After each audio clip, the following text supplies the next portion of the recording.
Au commencement était la parole, et la parole est Christ. Radio Parole Vie. La radio qui donne la vie à travers la parole. Notre shalom, chers bien-aimés dans le Seigneur, chers papa et maman, chers auditeurs et auditrices de la radio Parole Vie, chers téléspectateurs de la foi TV, une chaîne, une foi et un Christ. Mano Balandia RK Pro TV, et Chiffre 9 TV, Tika Bolingongolo, Pebolam ya Christ, et Bilabine Paiwa Pebozoami. Merci. Na confiance pour ça la Kabiso, pour la Kabiso, pour encourager la Kabiso, pour soutenir la Kabiso dans l'émission Oyo, Parole Vie. Tout est à Kassango Malamu, ya Yesu Masia Nazareth. Le mélange à Nzambo ne l'oroté, ni na mai, ni na singa, ni na mafuta, ni na mungwa. Le pelo comme au songolo. Tout est le bananzame na mubesu na yango. Ndenga apôtre Paul azolo bana Timothée. Le Pénatit, chapitre 1er verset 9. Restez attachés à la vraie parole. Ndenga ete amelakiyo. C'est ça la pensée et la volonté de Dieu. Donc apôtre Paul azolo bana itina épître oyatit. Angaka talisa tina lilo bananzambe. Angaki atalisa biso esika et lilo bananzambe katika tabomo na biso. Topé na vie chrétienne. Bananzambe zane esika motuya mingi makasi koleka na bomoi ya mokristo. Le bananzambe za lokola carburant. Bien aimé mutu ke kozala kitoko. Ata ezana ba sachet ba kiti kitoko nyonso kitoko moteur malonga nyonso za malonga. Bien aimé soka carburant zati ata batterie za malamu. So carburant zati etambulate. Donc c'est la parole de Dieu qui nourrit la foi, qui alimente notre espérance. C'est la vraie parole, pas n'importe quelle parole. Mais c'est la parole pure, authentique, la parole de Dieu. Voilà pourquoi Jérémie dans le chapitre 15, verset 16, « J'ai recueilli tes paroles, je les ai dévorées, et tes paroles ont fait la joie et l'allégresse de mon cœur. » Pe lilobanayo, malobanayo, et sali esengo pesai ya motema nanga. Cher papa, chère maman, chers auditeurs de la radio Parole Vie, je l'ai toujours dit, je suis le prédicateur de la bonne nouvelle. Natea kasango malamu ya kolo na biso Yesu Masia Nazareth nzambe moko tundimela nzambe solo pe abomoy. Tozolo bla sur l'attachement à Dieu. Nanga to bondele ya mboto kota na vifa likam na biso. Kolo to pesio merci pona ngonga malamu pesa mele biso kabola lobana yo mu centre. To simbisi ngo pa ina mu centre wa Israël. Tata mona ngonga oyo. Kolo sepela ko sala biso ngolo pe bolam. Ko batela pe ko longisa biso. Na kombono Yesu Masia Nazareth. Tata tikali loba oyo sika na mitema bato. Ezana ndoko zolela quelque part. Makambezo simba te. Azoni matata soka chikondima na liloba na yo tata. C'est possible abika ngolo bolingo pe bolamu na yo. Katika na bomo na ye. Kaka na kombo na yo Yesu Masia Nazareth ndeto bondeli. Petolobi. Amen. Tozana évangile selon Jean chapitre 15. Tomoni koma Christ. Awa Yesu Masia Nazareth azoloba. Azoloba tena nzela mutu mazoloba ye moko, je suis le vrai cep. Azotali sabiso le longue senge na biso to sala pona. Kola continue ko bongisa biso poto bota mbuma. Bien-aimé, nzete eyebanaka na mbuma. Soki nzete za na mbuma te ekoki pe komema batu na confusion. Esengeli nzete eza na mbuma. Bien-aimé dans le Seigneur, pour la confusion et l'ongwa na misu to pe na mitema batu. Voilà pourquoi Christ est pour ça naïe, mais yamboto botambouma. Et ça, tu vas premièrement attaché. Soto tikali attaché, to botimbouma. Ako bongi sabiso, ako pe sabiso forme malam. Pour na bambouma wana et demeureux. Et où mais là. Écoutez ceci. Dans le verset 4, la Bible dit ceci. Demeurez en moi, et je demeurerai en vous. Bo mais la katinanga. Botikala attaché katinanga. Donc bo mais la katinanga, demeurez en moi. Moi aussi je demeurerai en vous. Ici c'est Christ qui parle. Abi, comme le sarment ne peut de lui-même porter du fruit, bien aimé. Étape koki jamais ko botambuma ngomoko, ce qui est attaché tenanzete te pénétrons. Étape yango moko jamais, bien aimé. Tous ça étape, nous devons rester attachés au vrai cep. Soit tikali détaché, mon frère, ma soeur. Et aux ala pasi, potobo tambouma. Parce que mbouma, et où t'as une étape, où t'as un mississa, un tronc à alimenter étape. Bien aimé, des connexions. Connexion à sep, na sarment, attachement wana. C'est ça qui produit les fruits. C'est pour dire l'attachement à Dieu. Quand manabiso na nzambe, na mo Kristo, yango ebimisa mbuma. Mbuma humilité, mbuma amour, mbuma grandeur, mbuma témoignage, mbuma succès, mbuma kobanga nzambe, c'est ça. Et je vous na attachement na biso na nzambe. Christ azoloba, étape yango moko koki jamais kobota mbuma. Comme preuve, soto zwin zete mon songolo to kati étape kwei, étape wana. Bien aimé et au kauka. Mais tronc abota sur étape musus. Ko kabwana te na vrai sep. Soko kabwana sep et pas yo longwe, il y aura étape musus ko bima. Étape musus ko bota, mais yo obota tronté. C'est le vrai cep qui produit l'étape, ce n'est pas l'étape qui produit les troncs. Soyez bénis, chers bien-aimés, vous qui dites Amen. Ndekonanga, jamais kobota tronc parce que vous avez étape. Tronc de kobota yo, tronc koki pa kozala tatona molimo. Tronc koki pa kozala père biologique na yo. Tronc à cause ça peut mettre no musala. Tronc à cause ça peut maman. Tronc à cause ça mutua la gisa onzela po olonga. C'est ça. Étape est beau t'as tronté, mais tronc et kobo étape musus. Osa étape, ne cherche pas à te détacher na tronc. Oso risquer au kauka. Ici la Bible dit, comme le sarment ne peut de lui-même porter du fruit s'il ne demeure attaché au cep. Ainsi, vous ne le pouvez non plus si vous ne demeurez en moi. Nabongo, bokobo teka pete mbuma soki boza demeurer te painanga. J'aime la parole. Verset 5. Christ répète bien mais la même parole. Je suis le cep. Vous êtes les serments. C'est lui qui demeure en moi et en qui je demeure. Oh!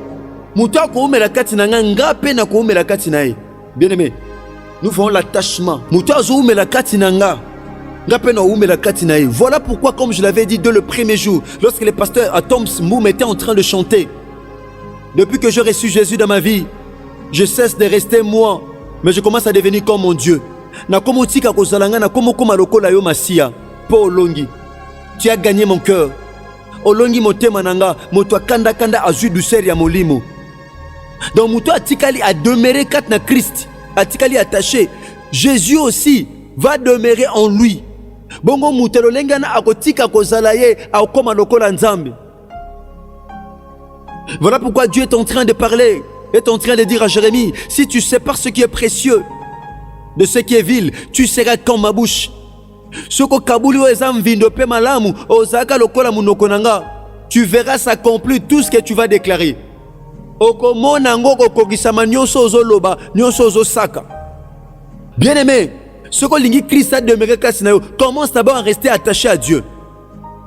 Commence d'abord à demeurer en Dieu. Bien aimé, c'est alors que Christ va demeurer en toi. Alors que la Bible dit, bien aimé, Christ en nous, c'est l'espérance de la gloire. Verset 6. Si quelqu'un ne demeure pas en moi, il est jeté dehors. Muto azotika la teko kangamananga, azotika la attaché te. Abongoli motema ndimili Christ n'est sauveur, matiki masangate, atiki kobote, atiko fingate, atiko cholate, na roboke libanda. Il sera jeté dehors. Combien de personnes zamba ki bongo libanda? Pendant que tu ne resteras pas attaché à Dieu, à la parole de Dieu, bien aimé, Dieu va te jeter dehors. Tu seras mis hors d'état de nuire. Si quelqu'un ne demeure pas en moi, il est jeté dehors comme les sarments et il sèche. Puis on ramasse le sarment et on le jette au feu et il brûle. Bien aimé, mutazo tikalate katinanga na obwake libanda. Loko l'étape kobota. Bien aimé dans le Seigneur, septé, yaya, eko kauka. Mon frère, ma sœur, santé ta monsieur ezo kauka. Pourquoi? Parce que bien aimé dans le Seigneur, aux autres démérité 4 na bonzambe. Au sambela ka metamboli na yo eza mwa na nzambe te. Oyaka église pour na ko sambela, moyaka église pour na ko tonga bato. Plus grave encore, au tonga même basali na nzambe, même pasteur na yo, ozo tonga ye. Yo tonga mutu nyonso. Ye orobwa kamalibanda o kauka. Combien de personnes le loba kauki? Combien de serviteurs de Dieu même le loba kauki? Pendant que tonga baninga, combien de personnes le bakauki? Bazo kauka sur tous les plans, sur le plan finance, sur tous les plans makamunyonso. Bo kauki. Ata sambele pona mutu na malaria obikate. Ata pona mutu mutezo beta obikate. Pourquoi? Wa déjà ko kauka. Combien de personnes aujourd'hui ba déjà libanda? Pourquoi ba otika la attaché te na nzambe? Ba ochai na moto ozika. Beaucoup de chrétiens aujourd'hui bazo zika. Bazo zika pourquoi? Parce que bien aimé dans le Seigneur, bazo tika la attaché te. Mais ici la Bible dit, bien aimé dans le Seigneur, verset 7, si vous demeurez en moi et que mes paroles demeurent en vous, demandez ce que vous voudrez et cela vous sera accordé. Alléluia. Soki bo umeli kati nanga, penga pena umeli kati na bino, bo senga nyonso bo anango posa. C'est Jésus qui parle. Bo senga nyonso bo anango posa. Ata batu ba ko pesa bino tenga no pesa bino. Voilà pourquoi Jésus est en train de dire, Abi venez à moi, vous tous qui êtes chargés et fatigués, et je vous donnerai du repos. Bien-aimé, aussi o lembi maladie wana, o lembi problème wana, o lembi likambo wana, ezoluka ko chwa mutuna, c'est Christ ana posa. O yana mikumba na pene po peso bo pemi. O senga ko zwaka te. Vous demandez, vous ne recevez pas, parce que vous demandez mal. Demandez et vous recevrez afin que votre joie soit parfaite. C'est ça la parole du Seigneur. Bo umela kati na nganga pena umela kati na bino po nyonso bino boko senga na pesa. Eloko na ngo posa, bien aimé, nzamba ko pi milongo te. Nzamba mtaza incapable. Okoma ko traiter nzamba incapable a pesa raté. Comment ba msuba ozwa yo ozwa te. Okoma ko accuser bato. Lelo koma so nzamba sali gloire ke pa Satan. Nzamba osali lotin. Pendant qu'on dit que nzamba ko sala quelque chose, pendant qu'on dit que nzamba tombolaka, pendant qu'on dit que nzamba pesaka, pendant qu'on dit que nzambe, il y a un Dieu qui élève. Parce que la Bible dit, l'élévation ne vient ni de l'Orient, ni de l'Occident. C'est ça la parole de Dieu. Et où tu as orienté, et où tu as peine occidenté, élévation où tu as pas une nzambe. Bien aimé, élévation est à makasa moto. L'élévation vient de l'Éternel. C'est Dieu qui élève. Tant au salier confiance, au tikali attaché. Et ça va tout sous pendant que au tikali attaché, bamsou ba mela diamba, bamsou ba mela lotoko, bamsou ba olangwa. Mutumwa kanga gina nzambe tango otombwama. Ba obande ko mela lotoko ba échouer na vie. Ba o makambe bande ko simba te. Obande ko luka ko lata. Bien aimé, ba komi ko accusé. Ba o nzamba tombole pourquoi? Parce que ba sala nzambe confiance. Bien aimé, demeurons à Dieu. Abi muto atikali kati nanga ngape na ko omela kati na ye nyonso ko senga nyonso tout ya est-ce que senga o senga ozo ata o senga panzam abi nyonso ba o senga na opesa yo ozo ate comment ozo ate mituna tala siko etamboli na yo tala vino bien pourquoi ozo ate pourquoi ozo bikate maladi wane kangi banda batan ebele ezamba tu babela na simano si babika babosana ke babela maladi wana mais yo jusque là okangamaka na maladi wana yaya atako du riti na normi yaya bakangamaka bongo te maladi ne la tona nzoto lokola sonzo obika te pourquoi ba obika ba osala jeune po babika les kamana we la to sonzo na nzoto bien aimé dans le Seigneur Christ azoloba abinyo suboko senga e kopesa melabino. Dans verset 8, et peut être chité. Si vous portez beaucoup de fruits, c'est ainsi que mon Père sera glorifié et que vous serez mes disciples. Ce qui bozo bote bambumebele, tatananga kozolokumu, pebino, bokoza labaye kolinanga. Bozabaye kolinanga. Ce qui bozo bote bambumebele, bozabaye kolinanga. Bien aimé, pensez à Nzambe, et zay totikala attaché, na liloba. C'est ça la pensée de Dieu. Pour nous, c'est senga et pesa melabiso.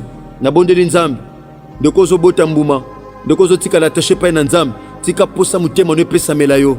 kande to shite na tem o mokola lelo tiko eza posa mutema no na zebisa ndeko moko nazo sa frère moko sœur moko papa moko mama moko ozo sala nzambe confiance atano no juite loko za nango pose pa na nzambe mais ozo sala confiance na déclarer likola mutu moko oza brancher na butwa lelo na tongwa lelo ozo sama na biso tika ngolu bolingo pe bolamu ya Christ ebila bino na kombo na Yesu Masia Nazareth nzamba solo pe abomoy. Merci papa, merci maman bebe osalaki biso confiance pe bolandi biso na mikolo nyonso enseignement oyo tozalaki nango na bondeli Yesu Masia Nazareth alongisa bino na bitumba nyonso pe apesa bino oyo eza bongo posa mitema na bino. Ezalaki ngai ndeko na bino leki frère Muninga pasteur héritier Bisiamu Herbi mon tata nanga Jean-Paul Mayata pasteur de la foi. Merci à toute la grande équipe de la radio Parole Vie. Merci Baïbo Gandara biso tango nyonso bosala biso confiance. Tika kola pambola bino sala bino bolam. Numéro de contact des Ali plus 43 89 75 70 917. Marcin Jeannet Chris Kundenga Enoch Ndeko Gersape Mama Yamona Petre Zonting. Tika kola salam nongolo pe bolam to comme na biso na suka ce que Christ a mezongelité to kutani bongo lobina sinon que Dieu vous bénisse.